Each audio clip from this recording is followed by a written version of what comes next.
প্রিয় ভাই ও বোনেরা, রমজান মাস হল আল্লাহর পক্ষ থেকে আমাদের জন্য এক বিশেষ দান। এটি রহমত, মাগফিরাত এবং আত্মশুদ্ধির মাস। এই মাসটি আমাদের আত্মাকে পরিশুদ্ধ করার, আমাদের মন ও চরিত্রকে নৈতিকভাবে উন্নত করার এবং আল্লাহর নৈকট্য অর্জনের একটি অনন্য সুযোগ। রাসূলুল্লাহ সাল্লাল্লাহু আলাইহি ওয়াসাল্লাম বলেছেন, যে ব্যক্তি ঈমানের সাথে এবং সওয়াবের আশায় রমজানের রোজা রাখে, তার পূর্বের সমস্ত গুনাহ ক্ষমা করা হয়। সহিহ বুখারী, সহিহ মুসলিম। এই হাদিস আমাদের শেখায় যে রোজা শুধুমাত্র ক্ষুধা ও তৃষ্ণা ত্যাগ নয়, এটি আত্মশুদ্ধি, ধৈর্য এবং আল্লাহর সন্তুষ্টি অর্জনের একটি পূর্ণাঙ্গ ইবাদত। রমজান মাসে আমাদের জন্য অসংখ্য সুযোগ রয়েছে আত্মার প্রশান্তি এবং সামাজিক দায়িত্ব পালনের।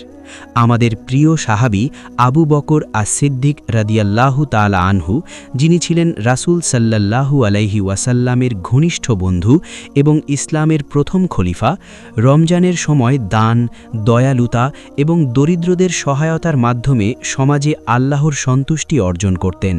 তিনি বলতেন, রমজান মাসে দান ও দয়ালুতা আল্লাহর নৈকট্য অর্জনের একটি নিশ্চিত উপায়।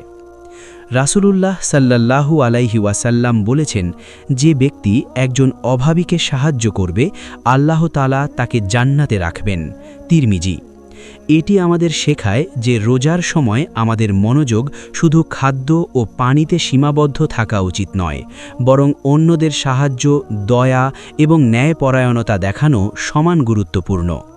ওমর ইবনে খাত্তাব রাদিয়াল্লাহু তাআলা আনহু, দ্বিতীয় খলিফা, রমজান মাসে অত্যন্ত যত্নবান ছিলেন। তিনি প্রতিদিন কোরআন তেলাওয়াত করতেন এবং রাতে বিশেষ নামাজে ব্যস্ত থাকতেন।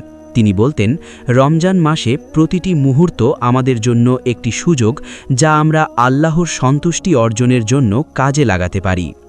রাসূল সাল্লাল্লাহু আলাইহি ওয়াসাল্লাম আরও বলেছেন, যে ব্যক্তি রমজানের দিনে মানুষের প্রতি সহানুভূতিশীল হয় এবং গুনাহ থেকে বিরত থাকে, তার রোজা কেবল ক্ষুধা ও তৃষ্ণা ত্যাগ নয়, বরং এটি তার অন্তরের প্রশান্তি এবং আত্মশুদ্ধির জন্য। হযরত আলী ইবনে আবি তালিব রাদিয়াল্লাহু তাআলা আনহু রমজানের প্রতি অত্যন্ত যত্নবান ছিলেন।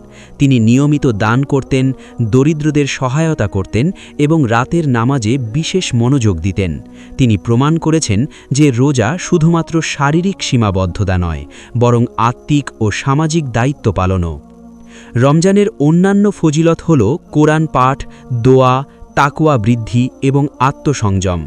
রাসূল সাল্লাল্লাহু আলাইহি ওয়াসাল্লাম বলেছেন, যে ব্যক্তি রমজানের দিনে একটি সূচকীয় নামাজ পাঠ করবে, আল্লাহ তার পুরানো গুনাহ ক্ষমা করবেন। সহিহ বুখারী। সাহাবীদের মধ্যে উসমান ইবনে আফফান রাদিয়াল্লাহু তাআলা আনহু ছিলেন দান ও দায়িত্বের জন্য পরিচিত। তিনি রমজান মাসে অতিরিক্ত দান করতেন, দরিদ্রদের খাদ্য দিতেন এবং বিশেষভাবে কোরআন সংরক্ষণ ও প্রচার করতেন। এটি আমাদের শেখায় যে রমজান মানেই শুধু রোজা রাখাই নয়, বরং সমাজে সহায়তা, দয়া এবং ন্যায়পরায়ণতা বিস্তার করা। রমজান মাসে আমাদের উচিত মিথ্যা, গীবত, হিংসা, অভিমান থেকে বিরত থাকা, নামাজ, দোয়া ও কোরআন পাঠ বৃদ্ধি করা, দরিদ্র ও অসহায়দের সহায়তা করা, আত্মসংযম, ধৈর্য ও নৈতিকতা বজায় রাখা। রাসূল সাল্লাল্লাহু আলাইহি ওয়াসাল্লাম বলেছেন, যে ব্যক্তি রমজানের রাতে একটি দোয়া করবে, আল্লাহ তাআলা তাকে সেই দোয়া মঞ্জুর করবেন। তিরমিজি। আব্দুল্লাহ ইবনে আব্বাস রাদিয়াল্লাহু তাআলা আনহু বলতেন, রমজান মাসে প্রতিটি দিন আমাদের জন্য সওয়াবের একটি উৎস। যে ব্যক্তি এটি যথাযথভাবে ব্যবহার করবে, আল্লাহ তাকে জান্নাতের প্রতিশ্রুতি দেবেন। রমজানের সময় আমাদের উচিত প্রতিটি মুহূর্তকে আল্লাহর সন্তুষ্টি অর্জনের জন্য ব্যবহার করা। শুধুমাত্র ক্ষুধা ও তৃষ্ণা ত্যাগ নয়, বরং নামাজ, দোয়া, কোরআন পাঠ, দান, সহমর্মিতা এবং আত্মসংযম এগুলো মিলিয়ে একটি পূর্ণাঙ্গ রোজা পালন করা। রাসূল সাল্লাল্লাহু আলাইহি ওয়াসাল্লাম বলেছেন, যে ব্যক্তি রমজানের দিনে পাপ থেকে বিরত থাকে এবং অন্যের অধিকার রক্ষা করে, আল্লাহ তাকে জান্নাতে রাখবেন। সহিহ বুখারী।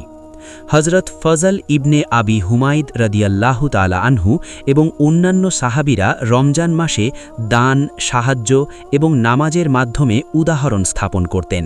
তারা দেখিয়েছেন যে রোজা মানে শুধুমাত্র খাদ্য ত্যাগ নয়, এটি আত্মশুদ্ধি, নৈতিকতা, সহামর্মিতা এবং আল্লাহর নৈকট্য অর্জনের মাধ্যম।